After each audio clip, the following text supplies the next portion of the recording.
अध्यक्ष उचाना विकास शोकन जी, मेरे भाई आईटी प्रमुख, मेरी बहन सतीशा देवी जी, मेरे बड़े भाई रणधीर पांचाल जी, मेरे भाई नरेश सोंगरी जी, बहन अंकिता भिठान जी,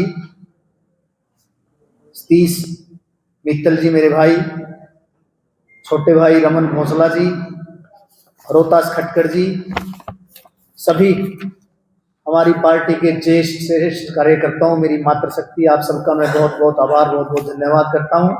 आज अटल स्मृति सम्मेलन में आप सभी का यहाँ पहुंचने पर, उचाना की पावन धरा पर आपका स्वागत करता हूं और मुझे जो मान सम्मान आप लोगों ने दिया इसके लिए आपका बहुत बहुत आभार, बहुत बहुत धन्यवाद।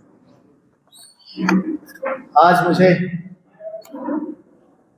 आपके समक्ष जो जिस महान व्यक्तित्व पर बोलने का मौका मिला है, श्री परम श्रद्धेय पूर्व प्रधानमंत्री और भारत रत्न श्री अटल बिहारी वाजपेयी जी के जीवन पर, महान जीवन पर, तो मैं उस पर आपके सामने समक्ष आया हूँ।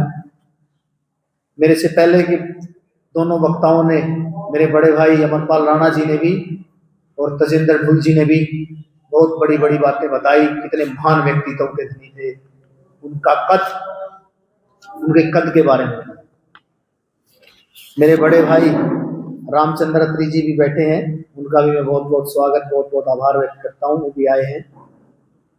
आज मैं आप सभी के समक्ष भारत के महान नेता, कुशल राजनीतिज्ञ, प्रखर वक्ता और संवेदनशील कवि, भारत रत्न अटल बिहारी वाजपेयी जी के जीवन पर अपने विचार प्रस्तुत कर रहा हूं।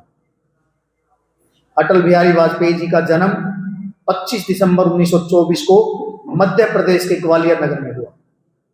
उनके पिता श्री कृष्ण बिहारी जी एक अध्यापक और कवि थे। यही कारण था कि अटल जी में, जैसे मेरे बड़े भाई तजेंद्र ढोल जी बता रहे थे कि वो बहुत बड़े कवि भी थे, और उन्होंने साथ में ही बताया कि जहां ना पहुंचे रवि वहां पहुंचे। वो बचपन से ही साहित्य, कविता और राष्ट्रप्रेम की भावना विकसित हुई। उन्होंने ग्वालियर और कानपुर से उच्च शिक्षा प्राप्त की। विद्यार्थी जीवन से ही वो राष्ट्रीय स्वयंसेवक संघ से जुड़े और बाद में भारतीय जनसंघ और भारतीय जनता पार्टी के प्रमुख स्तंभ बने। अटल बिहारी वाजपेयी जी एक ऐसे नेता थे जो विरोधियों का भी सम्मान करते थे। वे 3 बार भारत के प्रधानमंत्री बने, पहली बार 1996 में, फिर 1998 से 1999 तक, और उसके बाद 1999 से 2004। उनके नेतृत्व में भारत ने पोखरण परमाणु परीक्षण कर विश्व में अपनी शक्ति का परिचय दिया। आप सभी को पता भी होगा, पता है ना आप सबको। और साथ ही जय जवान जय किसान और जय विज्ञान का नारा भी उन्होंने दिया। वे शांति के प्रबल समर्थक थे।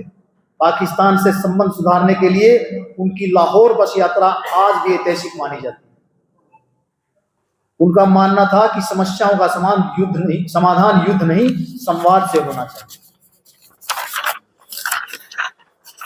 अटल जी एक उत्कृष्ट कवि भी थे, जैसे तजेंद्र ढोल भाई साहब बता रहे थे। उनकी कविताओं में राष्ट्र प्रेम, मानवता और संवेदना झलकती है। उनकी प्रसिद्ध पंक्तियां हार नहीं मानूंगा, रार नहीं ठानूंगा, आज भी युवाओं को प्रेरणा देती। 16 अगस्त 2018 को ये महान आत्मा हमें छोड़कर चली गई, लेकिन उनके विचार, आदर्श और योगदान सदैव हमारे मार्गदर्शक रहेंगे। अंत में मैं यही कहूंगा कि अटल बिहारी वाजपेयी जी का जीवन हमें ईमानदारी, राष्ट्रभक्ति, सहिष्णुता और सेवा की प्रेरणा देता है।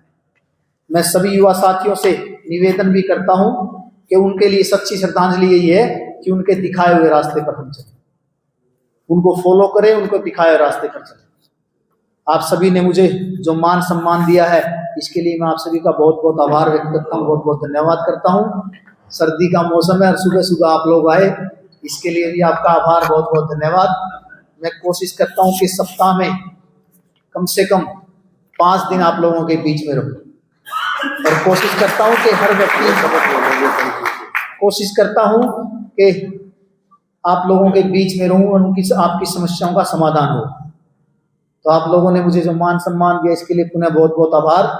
अटल जी के शब्द भी हमें याद आते हैं और याद रहेंगे और उनके दिखाए रास्ते पर चलेंगे। अंधेरा घटेगा, सूरज उगेगा और कमल, अंधेरा छटेगा, सूरज उगेगा और कमल। आप सबने मुझे मान सम्मान दिया, इतना समय दिया, आप सबका बहुत बहुत आभार, बहुत बहुत धन्यवाद।